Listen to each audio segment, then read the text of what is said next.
Truck साधना Bharat news channel पर दोस्तों फिर से आपका स्वागत करता हूँ। 23 तारीख में एक वीडियो मैंने अपने इस चैनल पर अपलोड किया था,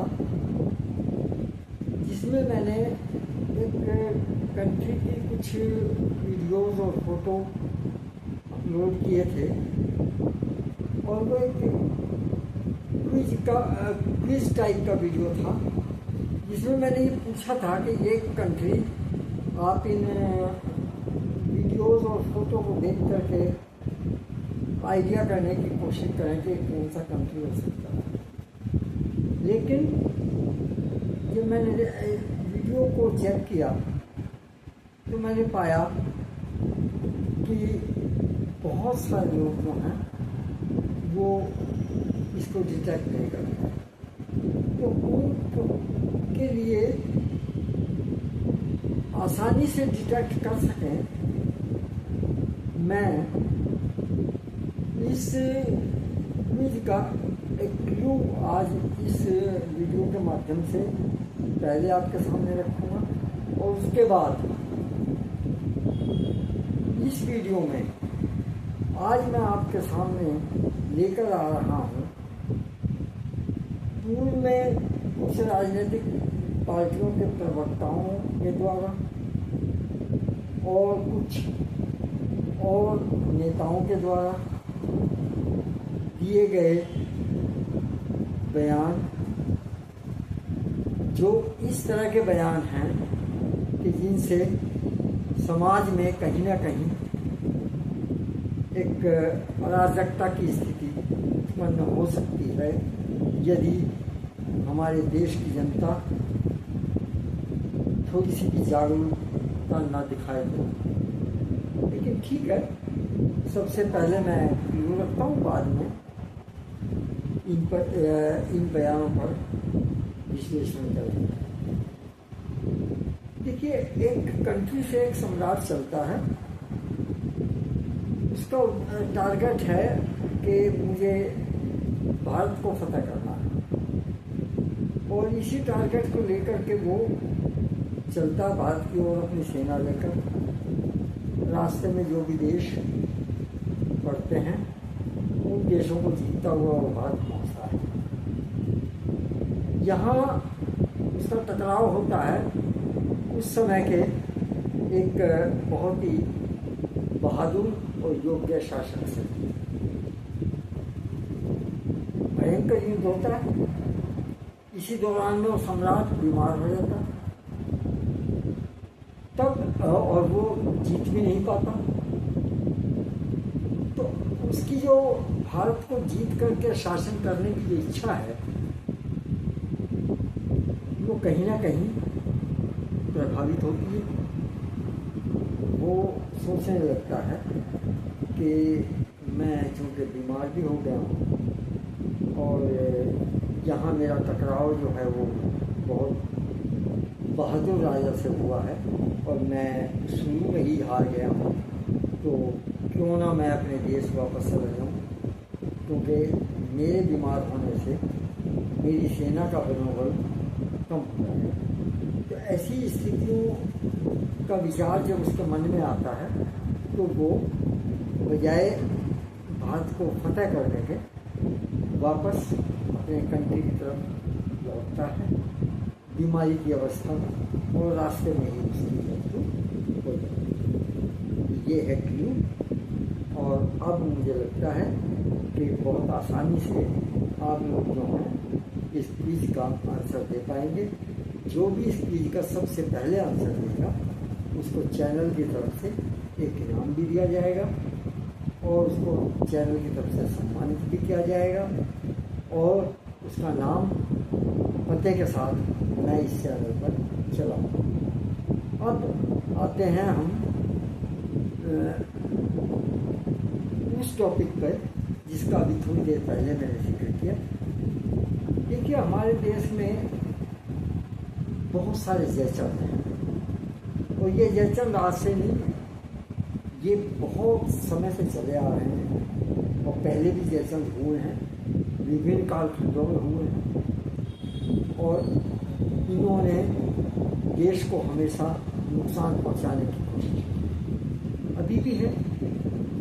अपनी तरफ से पूरी कोशिश कर रहे हैं कि किसी भी तरीके से देश को नीचा दिखाया जा सके, देश की जनता का जितना नुकसान किया जा सकता किया जा सके, इनको किसी भी तरीके से अपने बयानों के जरिए भड़काया जा सके, ताकि इस देश के अंदर दंगे हों और सरकारें कमजोर हों। ऐसे बहुत बयानवीर हैं।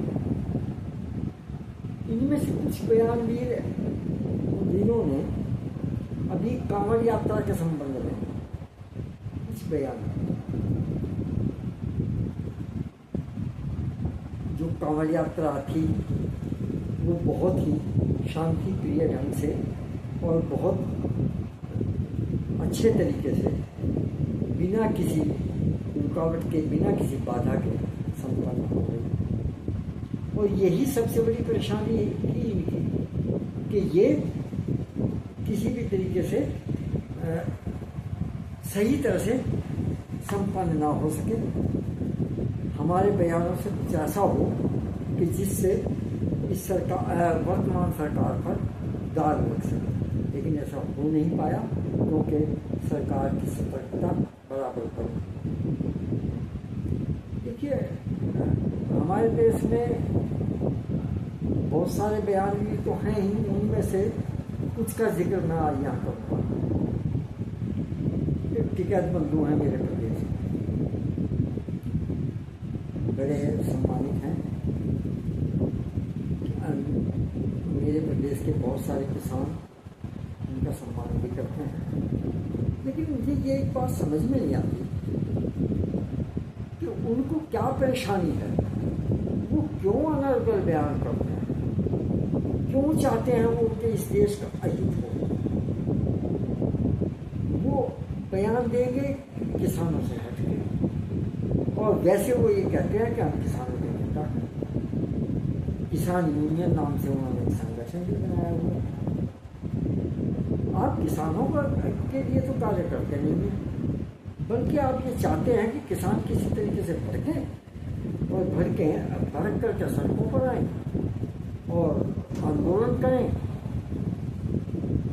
और हिंसात्मक आंदोलन भी करना पड़े तो वो भी करें।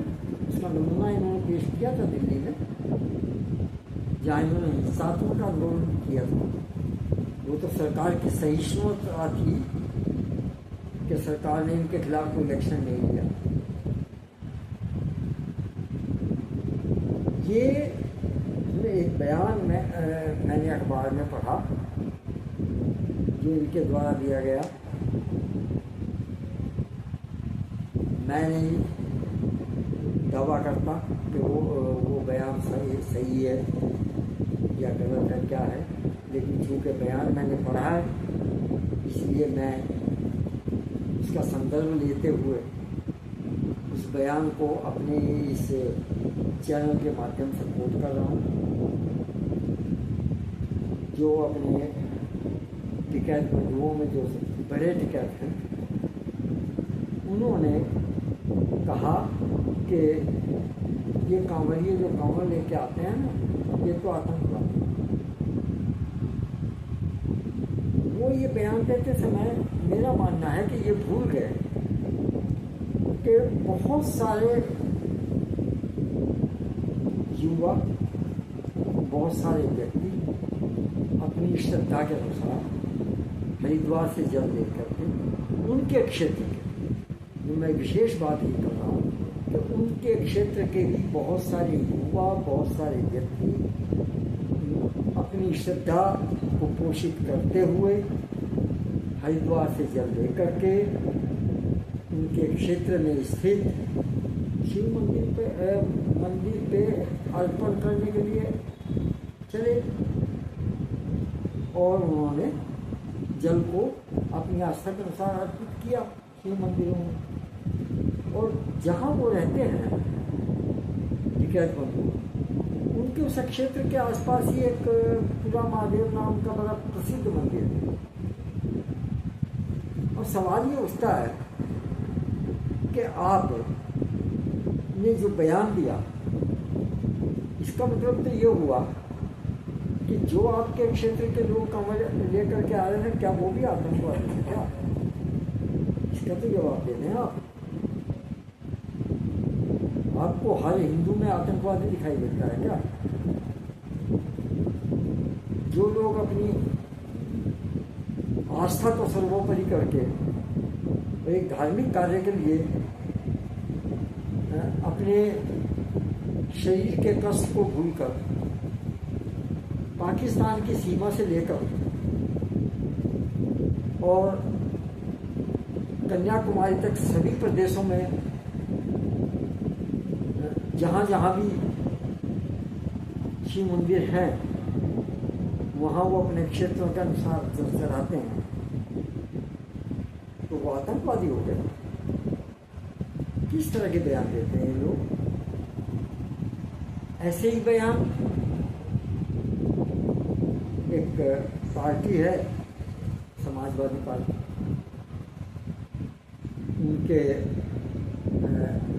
जो सर्वे सर्वा हैं श्री अखिलेश जी, उन्होंने भी दिए। उनके चाचा जी हैं, इस पार्टी के महासचिव हैं राम गोपाल जी, उन्होंने भी दिए। और उन्हीं की पार्टी के कई प्रवक्ता भी बैठ करके रोज चैनलों पर इस तरह की बातें करते हैं और करते भी रहेंगे। देखिए, ये समझना होगा आप लोगों को, यानी कि इस देश की जनता। सबसे बड़ी समस्या जनता में ही है, आप ही लोगों में है। इन लोगों को इस तरह के बयान देने की छूट और इस हद तक जाने की छूट जो है, वो आप लोगों की कमजोरी की वजह से। आप इनके खिलाफ बोलते नहीं, इनके बयानों के खिलाफ बोलते नहीं। इसी का लाभ उठा करके ये लोग जो हैं किसी के बयान देते हैं। बड़ा अफसोस होता है ये कि राम मंदिर आंदोलन जब बाबरी मस्जिद को ध्वस्त किया गया उस कारसेवकों के द्वारा, तो उस समय माननीय कल्याण सिंह जी का मुख्यमंत्री थे यहाँ पर, उनको अपनी मुख्यमंत्री की कुर्सी छोड़नी पड़ी थी। ये सभी को इस कांड की वजह से। और उसके बाद आप लोगों ने क्या किया? जिस व्यक्ति ने राम मंदिर के आंदोलन की वजह से अपनी कुर्सी को भी छोड़ दिया, उस व्यक्ति के इस त्याग को तो आपने भुला दिया। और कारसेवकों पर गोली चलाने वाले माननीय मुलायम सिंह जी की पार्टी को वोट देकर के आपने उनको मुख्यमंत्री बनवाया। तो अब आप विचार करिए कि परेशानी कहाँ है, दिक्कत कहाँ है। यदि आप इस तरीके से करते रहेंगे तो आप अपने को सुरक्षित हो समझिए।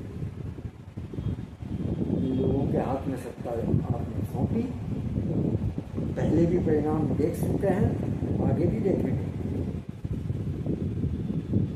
और दूसरे मैं ये कहना चाहूँगा कि इन बयानवीरों से जितना बच सकते हैं बचिए। इनका तो काम है ये बयान देंगे, इसलिए भी देते हैं कि हमारे में कुछ लोग इस तरह के हैं जिनकी नेगेटिव थिंकिंग है और जो नकारात्मक ही सोचते हैं और चाहते हैं कि नकारात्मक बयान हमें मिले और हम तो उसके अनुसार जो है समाज में विकृति को फैलाने का काम है। लेकिन अब ये तो सब आप लोगों को रहना है। आप लोगों जितना बच सकते हैं बचें इससे। अब एक और हैं जो हैं, जिनका नाम है असद मदनी साहब। ये दारुल उलूम देवबंद से संबंधित है। ये महोदय अलग ही तरह की धारा चलाते हैं। कन्हैया लाल का सिर कलम हुआ, जो लोग उसमें शामिल थे उनको जब पुलिस ने पकड़ लिया और जेल में डाला, तो इन्होंने कहा कि हमारी जो संस्था है वो इनकी सहायता के लिए मुकदमा ले रही है इनकी तरफ से। देखिए आप इनकी मानसिकता, ये हत्यारों को बचाने के लिए मुकदमा लड़ने की हद तक जाते हैं उनके पक्ष में। और ऐसे लोगों का समर्थन हमारे हिंदू भाई भी बहुत करते हैं। ये वो लोग हैं, हिंदुओं के साथ अगर कोई घटना घट जाती है, एक भी स्टेटमेंट नहीं आता है, एक भी वक्तव्य इनका जारी नहीं होता है। यदि कोई मुस्लिम किसी हिंदू के साथ कुछ करता है, हिंदू की बेटियों के साथ में कोई अत्याचार करता है, धर्मांतरण कराता है, नाम बदल करके ढाबे चलाता है, नाम बदल करके बेटियों से लव जिहाद करता है, ये नहीं हो। और चीज़ों के लिए फतवे जारी कर देंगे, लेकिन इन बातों के लिए फतवे भी जारी नहीं करते। इस तरह के लोग हैं, तो इनकी नीयत से साफ जाहिर होता है कि ये चाहते हैं कि हम ज़्यादा से ज़्यादा मात्रा में हिंदुओं में से बहुत सारे लोगों को अपने इस्लाम धर्म में मतांतरण करा के और लव जिहाद के बहाने से शामिल कर रहे हैं। अब बहुत कठोर बात मैं कहना चाहूँगा, वो ये कि लव जिहाद करने वाले इनकी कम्युनिटी के बच्चों को ये ध्यान क्यों नहीं रहता कि इनकी बिरादरी में थोड़ी बेटियां हैं क्या, लड़कियां नहीं है क्या, इससे शादी कर लें। जरूरी है कि धोखा दे करके हिंदुओं की बेटियों से शादी कर लें। इस धोखाधड़ी से क्या मिलने वाला है? लेकिन ये धोखाधड़ी इसलिए नहीं करते, ये धोखाधड़ी इसलिए करते हैं कि एक एजेंडा है इनका कि ज़्यादा से ज़्यादा मात्रा में हम किसी न किसी रूप में हिंदुओं को मुस्लिम में कन्वर्ट करें और अपनी तादाद बढ़ाएं। अब ये तो हिंदुओं को सोचना है कि वो इस संबंध में क्या करेंगे। और अभी कांवड़ यात्रा जैसे संपन्न हुई, फिरोजाबाद में घटना हुई, सभी को पता है। एक पुल से कांवड़ यात्रा मार्ग पर मांस फेंका गया, तो अच्छा ये हुआ कि वो ऐसे समय पे फेंका गया जब कांवड़िए वहाँ से निकल चुके।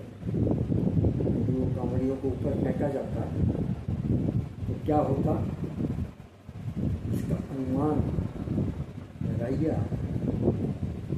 और शुरुआत किसने की? मुस्लिमों ने। लेकिन कुछ हमारे हिंदुओं में ऐसे लोग हैं जो विभिन्न न्यूज़ चैनलों पर बैठ करके इस तरह का की हरकत करने वाले एक दूसरे धर्म के लोगों को डिफाइन किसी न किसी तरह से उनका समर्थन करते हैं। इन सब चीज़ों से क्या होता है, उनको बढ़ावा मिलता है इस तरह के लोगों को। तभी तो ये देश में रोजाना कभी कुछ हो रहा है। यदि आप लोगों को शांतिप्रिय तरीके से इस देश में रहना है, इस देश का विकास करना है, इस देश की तरक्की में अपना योगदान देना है, तो आपको इस तरह की चीज़ों से बचना चाहिए, इन जयचंदों से बचना चाहिए। ये जयचंद पहले से चले आते हैं। इन्होंने हमेशा देश का नुकसान किया, हमेशा देश को कभी भी पनपने नहीं किया। और देखिए, मुगल आए थे, कितने मुगल शुरू में हमारे देश के अंदर घुसे, कितने मुगल यहाँ आए। चूँकि हम लोग उस समय बटे हुए थे, उस बटा हुआ होने की वजह से क्या हुआ, छोटे छोटे राजे रजवाड़े थे, वो लोग अपने स्वार्थ में लिप्त थे, एक दूसरे की हानि करना चाहते थे, एक दूसरे की टांग खींचते थे, एक दूसरे को बेइज्जत करना चाहते थे, और एक दूसरे के शासन पर, एक दूसरे के राज्य पर नज़र रखते थे कि कम मौका मिले और कब हम उसको हड़प लें। और इस तरह के जयचंदों ने ये तो मदद की ना मुगलों ने, तभी तो उन्होंने पूरे देश के ऊपर साम्राज्य अपना स्थापित किया। यही स्थिति अंग्रेजों के समय हुई है। कितने अंग्रेज आए थे, मुट्ठी भर अंग्रेज थे। एक कंपनी तो आई थी, ईस्ट इंडिया कंपनी, लेकिन जब अंग्रेजों ने यहाँ आकर के देखा कि ये स्वार्थी लोग और यहाँ जयचंदों की कमी नहीं है, ये जयचंद ही इस देश की सत्ता तक पहुँचा सकते हैं, तो इन्होंने सत्ता तक पहुँचने के लिए इन जयचंदों का बहुत बढ़िया तरीके से इस्तेमाल किया है। और दुर्भाग्य इस देश का कि जयचंदों ने हमारे देश में उस समय के शूरवीरों के खिलाफ गिरफ्तारी का परिचय दिया। शिवाजी महाराज, संभाजी महाराज, महाराणा प्रताप, गुरु गोविंद सिंह, जिन्होंने अपने बच्चों को बलिदान कर दिया, और अंग्रेजों के समय में भगत सिंह, अशफाकुल्ला खान, चंद्रशेखर बिस्मिल, न जाने ये कितने इस तरह के लोग हैं जिन्होंने इस देश के लिए अपनी कुर्बानियाँ दी। लेकिन इनकी कुर्बानी देने के बाद भी इन बेशर्म जयचंदों को छोड़ दिया। इनकी शहादत को ये प्रणाम करने में भी अपनी तौहीन समझते हैं।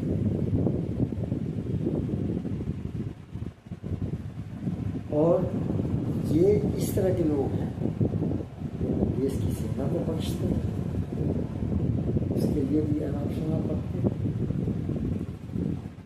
कोई कुछ कह देता है, कोई कुछ कह देता, किसी की ज़बान को कोई लगाम नहीं। और इन सब चीज़ों को देखते हुए हमें ऐसा भी लगता है कि जो ये वर्तमान सरकार है, ये भी कहीं ना कहीं इनको इस तरह की चीज़ों से रोकने में पंगु मैं समझता हूँ। इनके पास बहुमत रहा, आज भी दो तीन पार्टियों का समर्थन लेकर के सरकार इन्होंने बनाई थी, मजबूती से सरकार ये चलाने की कोशिश कर रहे हैं और चल रही है।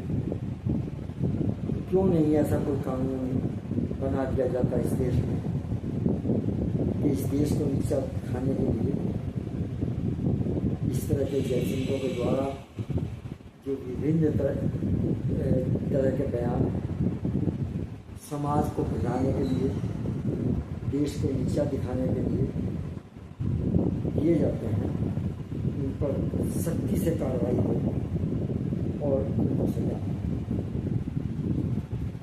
याद रहेगा हमें सरकार के इस तरह के कदम का, और याद रहेगा हमें आप लोगों के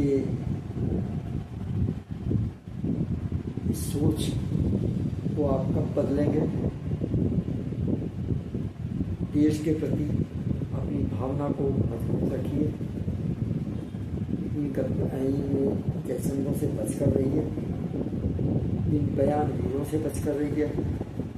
ये आपके और देश के हित में न कभी रहे हैं न कभी रहेंगे। ये बात आपको समझ में आ जानी चाहिए। आशा है मेरे इस आज के वीडियो से आप मेरे द्वारा बताई गई बहुत सारी बातों पर चिंतन करेंगे, और चिंतन करने के बाद में आपको क्या लगता है आप मेरे इस चैनल के कमेंट बॉक्स में कमेंट के माध्यम से मुझे बताएंगे, ताकि मैं इसी तरह की और चीज़ें और कंटेंट्स आपके सामने विश्लेषण के रूप में रख सकूँ।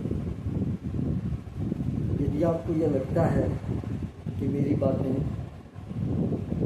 सही हैं, तो आप मुझे प्रोत्साहित करने के लिए ज़्यादा से ज़्यादा मात्रा में कमेंट करें, चैनल को सब्सक्राइब करें, इस वीडियो को शेयर करें और लाइक करें। जय भारत, वंदे मातरम।